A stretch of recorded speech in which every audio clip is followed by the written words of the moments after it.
하지만 암울한 넷플릭스의 미래. 앞 영상에서는 OTT라는 전쟁터에서 생존을 위한 전쟁이 펼쳐지는 이 엄중한 시기에 CEO를 리드 해스팅스에서 테드 사란도스로 교체하는 것에 대해 염려를 표현했는데, 이와 관련하여 넷플릭스의 미래 전망에 대해 말씀드리겠습니다. 넷플릭스가 장악하고 있는 OTT 분야에 여러 쟁쟁한 업체들이 뛰어들고 있습니다. 월트 디즈니가 만든 디즈니 플러스, AT&T 산하의 워너 미디어가 만든 HBO 맥스, 그리고 애플 TV 플러스 등입니다. 그 중에서 가장 위협적인 매체는 월트 디즈니가 새로 런칭한 디즈니 플러스입니다. 디즈니는 어떤 회사일까요? 10년간 전 세계 극장가를 뜨겁게 달궜던 어벤져스 시리즈의 대미를 장식하는 어벤져스 엔드게임, 20년 만에 뜨겁게 부활한 알라딘, 애니메이션으로는 우리나라 최초로 1000만 관객을 돌파한 겨울왕국의 속편 등이 모두 디즈니가 2019년에 선보인 작품들입니다. 디즈니는 그야말로 콘텐츠의 제왕입니다. 양과 질에서 감히 누구도 대적할 상대가 없습니다. 미국 최대의 공중파인 ABC 방송국, 3D 애니메이션의 신기원을 이룩한 픽사 스튜디오, 지구인들이 사랑하는 캐릭터들이 집합소인 마블 스튜디오, 스타워즈 시리즈의 제작사인 루카스필름, 인기 스포츠 채널인 ESPN이 모두 디즈니 산하에 있습니다. 2018년에는 메이저 스튜디오 중 하나인 21세기 폭스의 영화와 TV 사업까지 인수하였습니다. 이러한 디즈니가 OTT 서비스를 런칭한다는 것은 넷플릭스에게는 굉장한 위협입니다. 아마도 리드 해스팅스가 이러한 사태를 예견했기 때문에 오리지널 컨텐츠를 점진적으로 확대해온 것으로 보입니다. 디즈니 플러스에 비해 넷플릭스가 한계를 보이는 약점은 무엇일까요? 물론 컨텐츠입니다.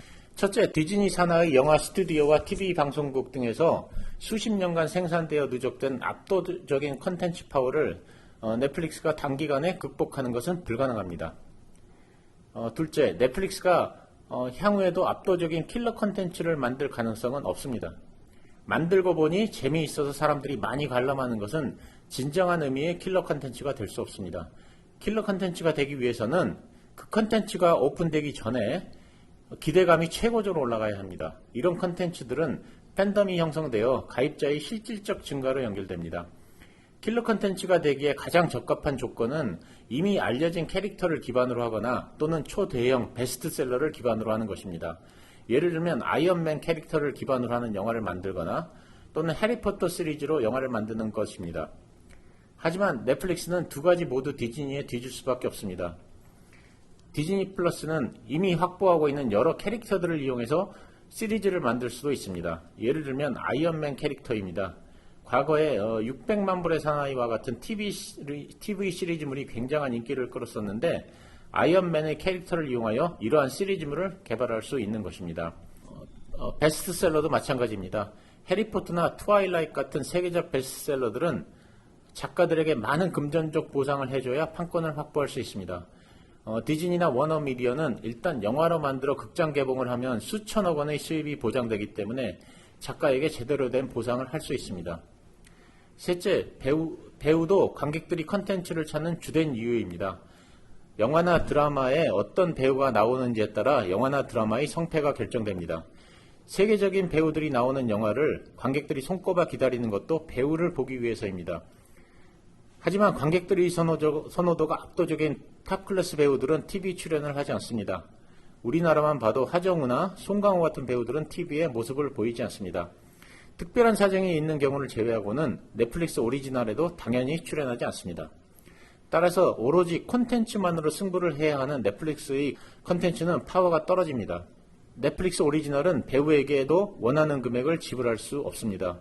통상 A급 영화 배우들은 영화 한 편에 약 250억 원 정도를 받습니다. 스티븐 스필버그 감독이 한창 전성기 때 만든 영화 라이언 일병 구하기에는 그 당시 최고 배우인 톰 행크스가 출연했습니다. 스필버그 감독과 톰 행크스는 출연료 외에 각각 매출액의 20%가 인센티브였는데, 이런 방식은 톱클래스 배우와 감독에게는 보편적입니다. 만약 라이언 일병 구하기의 매출이 1조 원이라면 스필버그와 톰 행크스가 각각 2천억 원씩을 갖고 간 후 나머지 6천억 원에서 투자자가 원금과 이자를 회수하고 남은 돈이 비로소 수익금이 되는 것입니다. 우리나라 배우들은 인센티브가 순이익의 몇 %인데 반해 헐리우드 배우들은 매출의 몇 %로 계약을 맺습니다. 그래서 이들을 그로스 플레이어라고 합니다. 네트인 순이익이 아니라 그로스인 매출을 기준으로 인센티브를 산출하기 때문입니다. 넷플릭스가 이런 배우들과 함께 오리지널 컨텐츠를 만드는 것은 어렵다고 봐야 합니다. 정리하자면 넷플릭스가 만드는 컨텐츠는 디즈니가 만들 수 있지만 디즈니가 만드는 컨텐츠는 넷플릭스가 만들 수 없습니다. 위의 둘째와 셋째의 경우는 지엽적인 문제라고 여길 수도 있습니다. 일견 맞는 얘기입니다. 넷플릭스의 정책 자체가 재미있는 컨텐츠를 저렴하게 다량으로 만드는 것이라면 그렇게 생각할 수 있습니다. 하지만 익숙한 캐릭터, 익숙한 이야기, 익숙한 배우, 익숙한 감독의 컨텐츠에 열광하는 사람들이 의외로 많습니다. 좋은 회사는 전환 비용이 커야 합니다. 예를 들면 A라는 회사의 서비스를 경쟁업체인 B 회사의 서비스로 바꾸는데 전환 비용이 많이 들어간다면 이것은 A 회사의 입장에서는 경제적 해자가 되기 때문입니다. 과거 번호 이동 서비스가 없었을 때 이동통신 회사를 바꾸려면 전환 비용이 많이 들어갔습니다. 그래서 한번 이동통신 회사에 가입하면 그 회사를 계속 사용했습니다. SKT를 사용하는 사람은 계속 SKT만 사용했고 KT를 사용하는 사람은 계속 KT만 사용했습니다. 넷플릭스도 전환 비용이 없다고 할 수는 없지만 크다고 할 수도 없습니다. 문제는 킬러 컨텐츠들은 소비자들이 전환 비용을 감수하고서라도 플랫폼을 바꿀 만한 충분한 힘을 가지고 있다는 것입니다. 앞의 둘째와 셋째 경우가 지엽적이라면 다음에 설명하는 넷째와 다섯째는 보다 근본적인 것들입니다. 넷째, 컨텐츠의 제작 비용입니다. 디즈니 플러스는 이미 보유하고 있는 컨텐츠가 많이 있고 향후에도 계열사들로부터 컨텐츠를 계속 공급받기 때문에 오리지널 컨텐츠의 제작 비용이 크지 않습니다. 반면 넷플릭스는 이들과 경쟁하기 위해 계속 천문학적인 컨텐츠 제작 비용을 지출해야 합니다. 넷플릭스는 2019년 오리지널 컨텐츠 제작을 위해 153억 달러를 사용했습니다. 원화로 환산하면 약 18조 원입니다. 이러한 비용은 향후에도 꾸준히 증가할 것입니다. 반면에 디즈니 플러스는 오리지널 컨텐츠 비용으로 2020년에 10억 달러, 우리나라 돈으로 1조 3천억 원 정도를 지출할 계획이고 컨텐츠 라이선스를 위해 1조 8천억 원을 지출할 계획입니다. 컨텐츠 제작 비용의 차이는 플랫폼의 경쟁력 차이로 연결됩니다.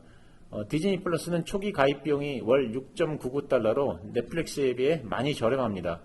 디즈니 플러스가 원가 우위에 있는 것입니다. 그렇기 때문에 디즈니 플러스는 넷플릭스에 비해 저렴한 구독료로도 수익을 낼 수 있습니다. 투자자들은 두 회사의 플랫폼을 오로지 구독자 수로만 따지는 경향이 있는데 어느 플랫폼이 더 경쟁력이 있는지는 원가의 구조에서 결판날 가능성이 큽니다. 다섯째, 배당의 문제입니다. 성장주들은 배당을 잘 하지 않습니다. 성장을 하기 위해서는 시설 투자가 늘어나고 인건비가 증가해 배당할 여력이 없지만 성장을 한 후에는 많은 배당을 하리라는 기대 때문에 투자자들이 참고 기다립니다. SK텔레콤도 과거 성장주였다가 지금은 고배당주로 바뀐 것도 이와 같은 이유 때문입니다. 하지만 넷플릭스는 배당이 어려운 구조입니다. 넷플릭스는 끝없이 투자를 해야 합니다.